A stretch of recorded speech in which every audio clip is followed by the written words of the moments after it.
What is this thing we call life? Is living an action, in which by experience we form and find our existence? Or is life merely existence itself, an actuality beyond meaning? These many weeks, so much longer than on paper, I should feel lucky to merely ride them out as I have. But I do not feel lucky, not at heart. I wanted so badly to live another way, when universal tides forced the ultimate in the same pattern.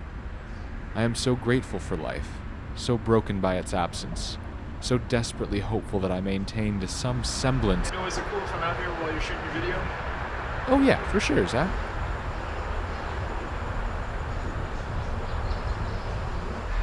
You gotta tell me out loud, man. I never know what you're saying when you do that voiceover thing.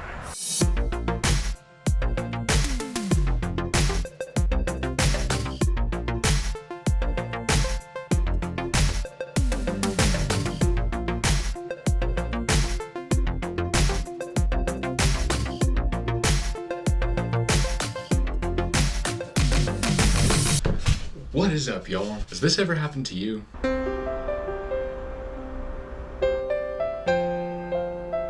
Of course it has, but you want to know what the best medicine for that is?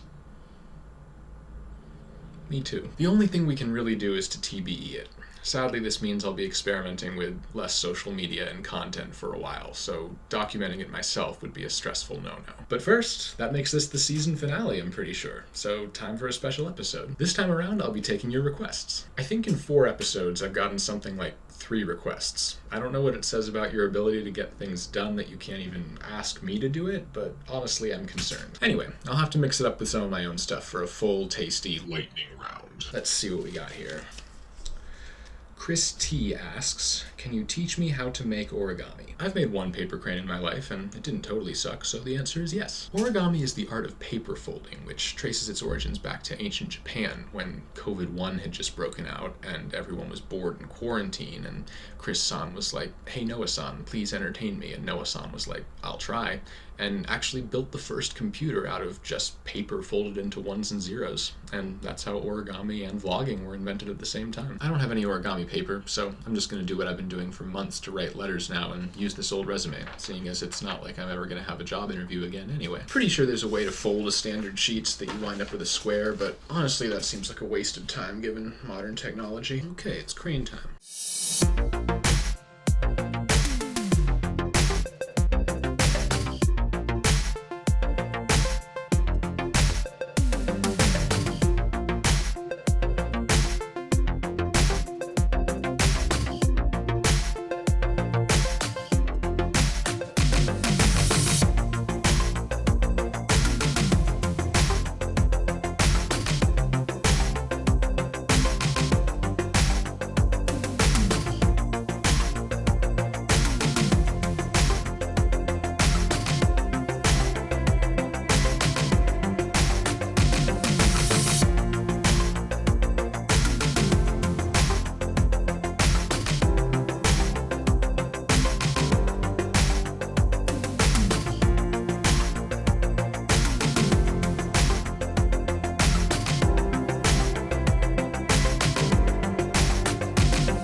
Thanks, Chris. That was a lot of fun. I'm not sure how informative it was, but I hope you enjoyed. What's next? Natalie J suggests how to clean dirt off your desk. This is, of course, a reference to the very first episode of the show when I did this. To be honest, I did end that on a bit of a cliffhanger, so it's a valid request. Well, here we go again. If you watched the beginning of that video, you'll realize that I actually demonstrate a solid strategy for cleaning before the dirt is even there. This is definitely a worse mess though, so we're gonna need something a little bit more heavy duty. Chris J. Huh, that's like a combination of the last two. Chris J suggests square dancing. Okay.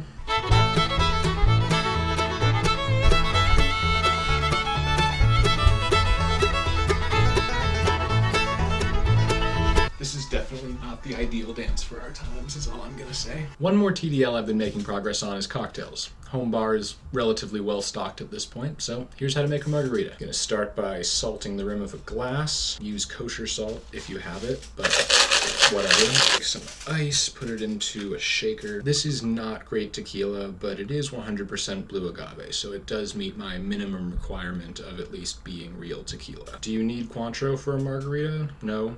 Any triple sec will do fine, to be quite honest with you. Obviously, if you're using nice tequila, go for it. I don't actually use simple syrup in this recipe. What am I doing? Lime juice 2.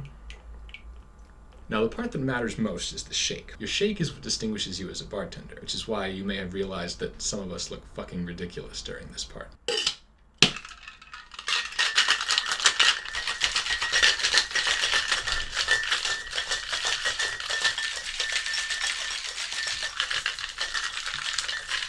Don't bother straining, it's totally fine to have ice in a margarita. And there you go, the drink that will make you say, why on earth would I ever drink anything else? This concludes our lightning round, and I guess the show itself for the foreseeable future. So grateful to you all for watching, and it makes me truly happy to know that I provided you with some happiness during these dark times. Make sure to like, subscribe, and hit that bell. I'll get around to making more content eventually, and I'm coming up on 100 subs, so I'll have to do something for that. Oh, and if you need more of this type of content, I've got a link below to Dan Bergstein's channel. I realized pretty quickly into this process that he was a big inspiration for my style here. And I'll put a link to my recreation of one of his videos that I did for a college assignment as well. For more content in general, I recommend my friend Peter, who makes great wacky cooking videos and lots of other great wacky stuff. One Take Wonders, a channel that he and I share for film projects. Natalie, who's been making awesome uke covers and I Want More. And Herman, who makes these cool video portraits and lots of other fun stuff. I'll link to all of these in the description or here somewhere. Okay, it's been great. You're great. I believe in us. Keep getting stuff done and documenting it if it helps. Or if you're not getting stuff done, that's really okay too. Take care of yourself in whatever way works best. And seriously, reach out to me anytime. See you around.